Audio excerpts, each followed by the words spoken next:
मित्रों, आज हम आपको नवरात्रि व्रत की तीसरी पावन कथा सुनाने जा रहे हैं, जिसे अगर कोई भी व्यक्ति सच्चे मन से शुरू से लेकर अंत तक एक बार पूरा सुन लेता है तो वह कभी भी गरीब नहीं रहता। किंतु उससे पहले अगर आपने अभी तक हमारे चैनल को सब्सक्राइब नहीं किया है तो चैनल को सब्सक्राइब करें और कमेंट बॉक्स में जय मां भवानी जय माता दी लिखना ना भूलें। मित्रों, आप सभी का ज्यादा समय नष्ट न करते हुए नवरात्रि की इस पावन कथा को शुरू करते हैं। एक बार की बात है, देवर्षि नारद जी ब्रह्मा जी के पास गए और ऐसे अकारण ही आदिशक्ति माता दुर्गा के द्वारा किए गए आख्यान को ब्रह्मा जी से सुनाने को कहने लगे। देवर्षि नारद जी ने भगवान ब्रह्मा जी से कहा, हे सृष्टि के रचयिता, कृपया आप मुझे माता दुर्गा के द्वारा उनके भक्तों पर की गई कृपा का कोई आख्यान सुनाइए। तब भगवान ब्रह्मा जी ने देवर्षि नारद जी से कहा कि हे नारद, आप यदि माता आदिशक्ति के विषय में जानना चाहते हैं तो मैं तुम्हें माता दुर्गा द्वारा अपने भक्तों पर की गई कृपा का आख्यान तुम्हें सुनाता हूं। हे देवर्षि नारद जी, तुम इस कथा को पूरा अवश्य सुनना। इस कथा को सुनने मात्र से समस्त मनुष्य के मनोरथ सिद्ध होते हैं और उसे सौभाग्यशाली रहने का वरदान प्राप्त होता है। अब देवर्षि नारद जी कहते हैं, हे प्रभु, आप उस कथा को सुनाइए। मैं पूरी सच्ची श्रद्धा से आपके द्वारा सुनाई गई कथा को अवश्य सुनूंगा और इस कथा को संपूर्ण जगत में विख्यात भी करूंगा। देवर्षि नारद जी की बात सुनकर अब भगवान ब्रह्मा कथा को सुनाना आरंभ करते हैं और कहते हैं कि किसी समय की बात है, किसी नगर में सुरेश नाम का शिल्पकार रहता था। वह अपने हाथों से अच्छी अच्छी मूर्तियां बनाता था, फिर उन मूर्तियों को शहर में जाकर बेच आता था। इस तरह से वह अपने परिवार का पालन पोषण करता था। सुरेश का विवाह एक अत्यंत सुंदर स्त्री के साथ हुआ था, जो बहुत सुंदर होने के साथ बहुत ही दयालु स्वभाव की थी और अच्छी तरह से अपने परिवार का पालन पोषण कर रही थी। ऐसे ही दिन बीत रहे थे, लेकिन एक दिन सुरेश अपनी मूर्तियों को साथ लेकर शहर में बेचने के लिए गया हुआ था और अपनी मूर्तियों को शहर में मूर्तियों के बाजार में बेच ही रहा था कि तभी अचानक से उसकी दुकान पर एक आदमी आता है और सुरेश से मूर्ति लेता है। लेकिन वह व्यक्ति सुरेश को उस मूर्ति का दाम देना भूल जाता है। तब सुरेश उस व्यक्ति को आवाज लगाने लगता है, किंतु वह व्यक्ति उससे बहुत दूर पहुंच गया था, इसीलिए वह सुरेश की आवाज वह नहीं सुन पाता है और वहां से जाने लगता है। तब सुरेश उससे अपनी मूर्ति का दाम लेने के उस व्यक्ति के पीछे भागने लगता है कि तभी अचानक से सुरेश के पीछे से आ रही एक बैलगाड़ी उसके ऊपर चढ़ जाती है, जिससे उसे बहुत सी चोटें आती हैं और उसकी जान बच जाती है। लेकिन उस हादसे में सुरेश का दाहिना हाथ काटना पड़ जाता है, क्योंकि उसका दाहिना हाथ बिल्कुल खराब हो गया था। सुरेश एक शिल्पकार था और वह अपने हाथों से मूर्तियां बनाता था। उसके बाद उन मूर्तियों को शहर में ले जाकर बेचा करता था, जिससे उसके परिवार का अच्छी तरह से गुजर बसर हो जाता था। लेकिन उस हादसे में सुरेश दाहिना हाथ कट जाने के कारण उसका जीवन बड़ा ही कष्टमय हो गया था। इस बात को लेकर सुरेश की पत्नी भी बहुत ही दुखी रहने लगी थी। सुरेश और उसकी पत्नी मां दुर्गा की प्रतिदिन पूजा अर्चना किया करती थी। उस दिन भी वे दोनों मां दुर्गा की पूजा कर रहे थे। तब सुरेश की पत्नी उससे कहती है, हे मां दुर्गा, हमारे साथ ऐसा क्यों हो गया? हमने ऐसा कौन सा पाप किया है जिसकी आपने हमें इतनी बड़ी सजा दी है? अब हमारा घर कैसे चलेगा? और अब हमें घर चलाने के लिए प्रतिदिन कर्ज लेना पड़ रहा है, तब भी हमारा घर ठीक से नहीं चल पा रहा है। हे मां, वह कर्ज हम कैसे चुका पाएंगे? इस बात को लेकर मैं दिन रात बहुत ही चिंतित रहती हूं और आज से कुछ ही दिनों बाद नवरात्रि भी आ रही है। सब कुछ कैसे होगा? अपनी पत्नी की इन बातों को सुनकर सुरेश अपनी पत्नी से कहता है, हे प्रिय, तुम ज्यादा चिंता न करो, कोई ना कोई रास्ता अवश्य ही मिल जाएगा। मेरा दाहिना हाथ कट गया है तो क्या हुआ? भगवान ने मनुष्य को दो हाथ इसलिए ही दिए हैं कि जब कभी मनुष्य के एक हाथ को कुछ हो जाए तो वह अपने दूसरे हाथ से कार्यों को कर सके। इसलिए मैं अपने एक हाथ से ही मूर्तियां बनाऊंगा, फिर उन मूर्तियों को शहर ले जाकर बेचूंगा। तब सुरेश की पत्नी अपने पति से कहती है, हे स्वामी, आप ये कैसी बात कर रहे हैं? आपको पता है ना कि अब आपका दाहिना हाथ नहीं बचा है, इसलिए आप बाएं हाथ से कैसे मूर्तियां बना पाएंगे? फिर सुरेश अपनी पत्नी से कहता है, हे प्रिय, वह सब देवी मां देख लेंगी। और वैसे भी नवरात्रि का महापर्व आने वाला है, इसलिए कई सारे लोग मेरे पास देवी मां की मूर्तियां बनवाने के लिए आएंगे। लेकिन अगर मैं ऐसे ही घर में बैठकर अपना हाथ कट जाने का शोक मनाता रहा तो मैं कुछ नहीं कर पाऊंगा, और मैं अपने परिवार का पालन पोषण भी नहीं कर पाऊंगा, जिसके लिए मुझे दुकान पर जाना ही पड़ेगा अपनी पत्नी से।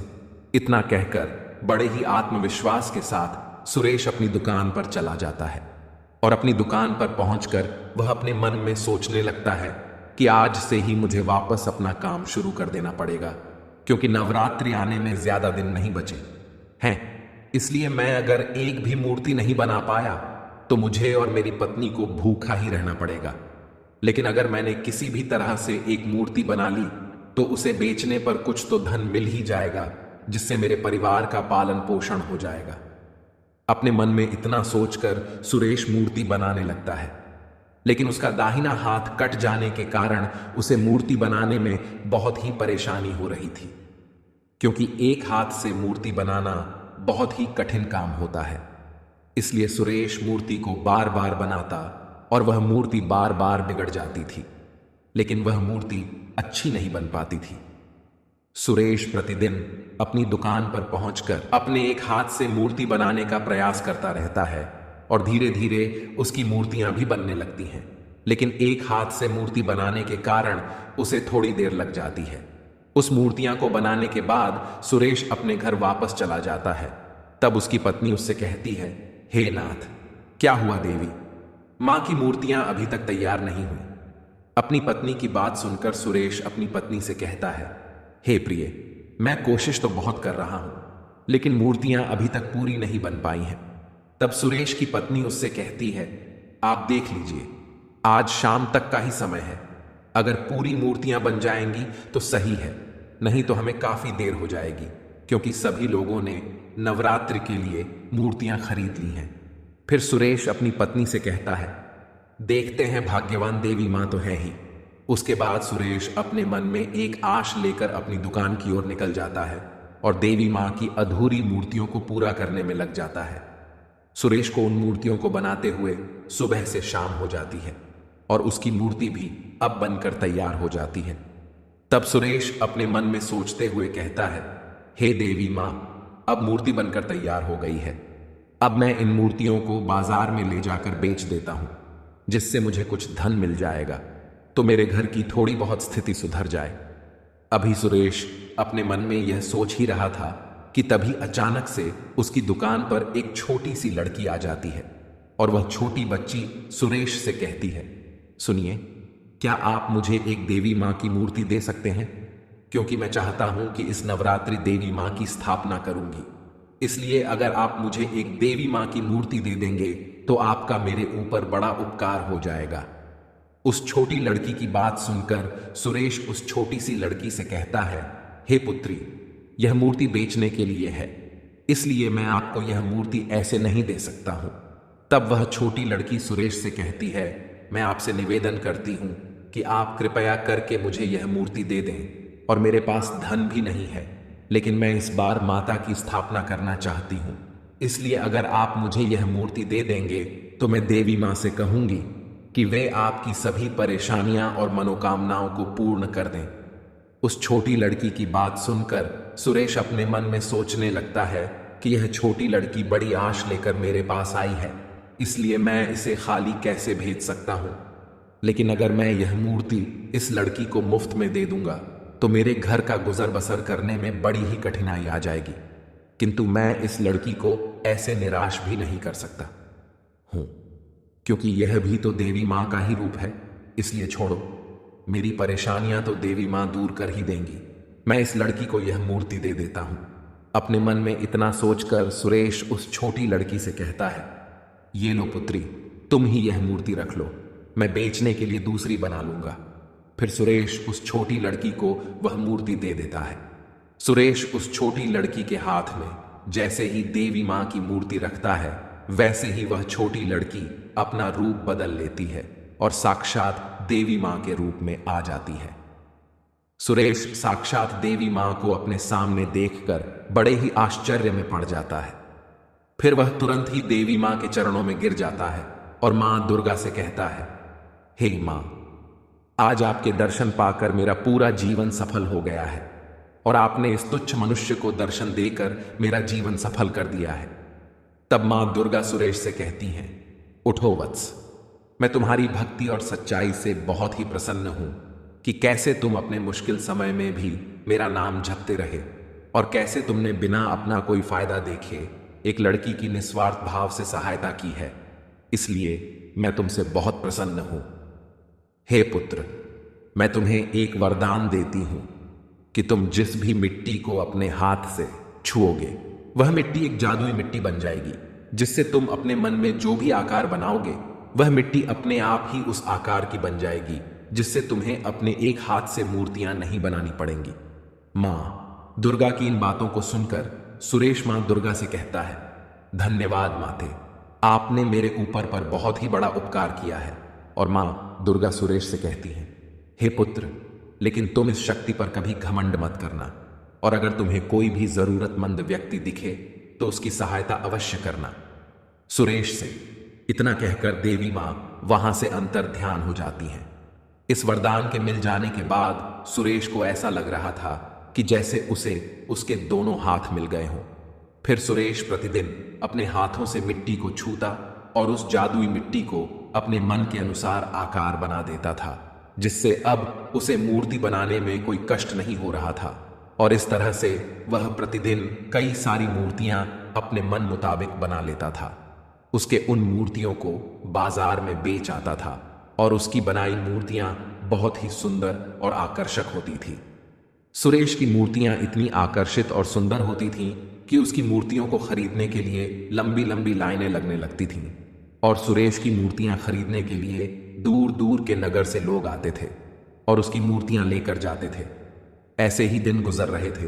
फिर देखते ही देखते देवी मां के वरदान से सुरेश के दिन सुधर जाते हैं। उसके सारे कर्जे भी खत्म हो जाते हैं और अब सुरेश की पत्नी भी प्रसन्न रहने लगी थी। अब सुरेश को किसी भी चीज की कोई कमी नहीं थी, क्योंकि अब उसके पास वह सब कुछ था जिसकी उसे कभी जरूरत पड़ती थी। सुरेश प्रतिदिन अपने मन से सोच सोच कर जादुई मिट्टी से मूर्तियां बना लेता था। उसके बाद उन मूर्तियों को शहर में बेच आता था। ऐसे ही दिन बीत रहे थे और सुरेश धीरे धीरे धनवान होता जा रहा था। लेकिन एक दिन की बात है, सुरेश अपनी दुकान में मूर्ति बना रहा था कि तभी अचानक से उसकी दुकान पर एक व्यक्ति आ जाता है और सुरेश से कहता है, सुरेश जी, क्या आप मेरी एक सहायता करेंगे? उस व्यक्ति की बात सुनकर सुरेश उससे कहता है, जी बताइए, मैं आपकी किस प्रकार से सहायता कर सकता हूं?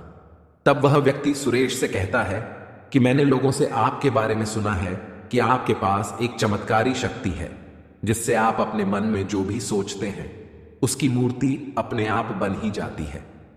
फिर सुरेश उस व्यक्ति से कहता है, जी हां, वो तो है, आपने सत्य कहा। तब वह व्यक्ति सुरेश से कहता है, क्या आप मुझे वह चमत्कारी शक्ति दे सकते हैं? देखिए, मना मत कीजिएगा, क्योंकि मेरी मां का कुछ ही दिनों पहले देहांत हो गया था और मैं अपनी मां से बहुत प्रेम करता था। लेकिन मेरे पास मेरी मां की कोई भी तस्वीर नहीं है, लेकिन मेरी मां सिर्फ मेरे मन में है। इसीलिए अगर आप मुझे वह शक्ति दे दें तो मैं अपने मन से सोचकर अपनी मां की एक मूर्ति बना सकता हूं, जिसे मैं सदैव अपने पास रखूंगा। लेकिन देखिए, मना मत कीजिएगा, मेरे पास सिर्फ यही एक रास्ता है।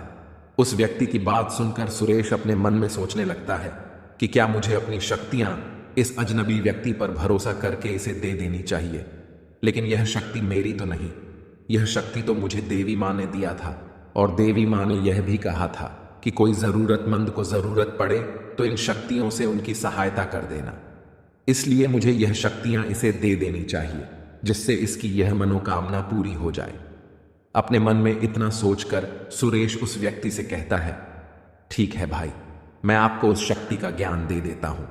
जैसे ही सुरेश इतना जैसा ही कहता है, वैसे ही वह अजनबी व्यक्ति देवी मां के रूप में साक्षात प्रकट हो जाती है। वह व्यक्ति देवी मां ही थी जो सुरेश की परीक्षा लेने आई थी। देवी मां को देखकर सुरेश उनके चरणों में गिर जाता है। तब मां दुर्गा सुरेश से कहती हैं, उठो वत्स। फिर सुरेश दुर्गा मां से कहता है, हे मां, यह क्या खेल था? तब देवी मां सुरेश से कहती हैं, हे पुत्र, मैं तेरी परीक्षा लेने आई थी कि कहीं तुम मेरी बताई बातों को भूलकर इन शक्तियों पर अपना अधिकार तो नहीं बना रहे हो। लेकिन तुमने मुझे अपनी सच्चाई व ईमानदारी से फिर से प्रसन्न कर दिया है। इसलिए हे पुत्र, मैं तुझे वरदान देती हूं कि तुम्हारी सभी मनोकामनाएं अवश्य पूर्ण हो जाएगी, जिससे तुम कभी भी गरीब नहीं रहोगे। सुरेश से इतना कहकर मां दुर्गा वहां से अंतर्ध्यान हो जाती हैं। फिर सुरेश अपनी पत्नी के साथ सुखपूर्वक से अपने जीवन का निर्वहन करने लगता है। अब भगवान ब्रह्मा कहते हैं, हे देवर्षि नारद जी, यही थी आदि शक्ति देवी मां दुर्गा की कथा। अब भगवान ब्रह्मा की बात सुनकर देवर्षि नारद जी कहते हैं, हे प्रभु, आपका मुझे इस कथा का अवलोकन करने के लिए दिल से धन्यवाद। मैं आपके द्वारा सुनाई गई कथा को चराचर जगत में विख्यात करूंगा। मित्रों, आप सभी लोगों को नवरात्रि की यह पावन कथा कैसी लगी, हमें कमेंट बॉक्स में अवश्य बताइएगा। और अगर आप सभी लोगों ने अभी तक हमारे चैनल को सब्सक्राइब नहीं किया है तो ऐसी ही ज्ञानवर्धक कथाओं के लिए आप सभी लोग हमारे चैनल को भी सब्सक्राइब करें और सभी वीडियो की नोटिफिकेशन के लिए नोटिफिकेशन बेल को भी दबाएं, जिससे आपको आने वाली सभी वीडियो की नोटिफिकेशन सबसे पहले मिल सके। साथ ही साथ कमेंट बॉक्स में जय मां दुर्गा, जय मां भवानी लिखना ना भूलें। मित्रों, वीडियो को यहां तक देखने के लिए आप सभी लोगों का दिल से धन्यवाद।